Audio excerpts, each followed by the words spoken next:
In this video, we'll be going over the fluid mechanics marvel that is the toilet. So first, a force is applied to the handle. The handle acts as a lever to change the smaller displacement at the handle into a larger displacement to lift the flapper valve by the attached chain.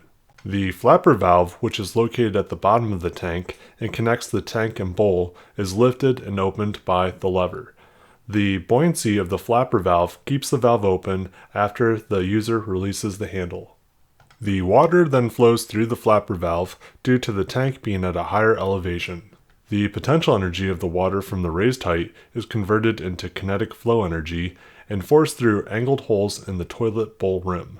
The angle of these holes dictates the direction of the swirl, not the position above or below the Earth's equator. The bowl fills until a siphon is formed in the S-bend of the drain pipe. They place an S-bend here to trap sewer gas and not allow it to enter your home through the toilet. The water level in the tank lowers, which activates a flow switch, which is basically a plastic air pocket that is on one end of a lever. Water then flows into the tank as the water drains through the flapper valve.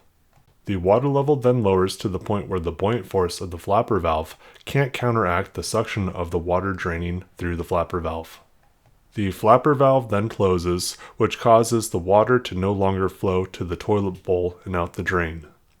The tank continues to fill, but faster due to the flapper valve being closed and water not being allowed to leave the tank. The tank becomes full of water, which causes the float switch to close and not allow additional water into the tank. Then the process can repeat. For your reference, I have stitched all of the slides together to make a video of the total process.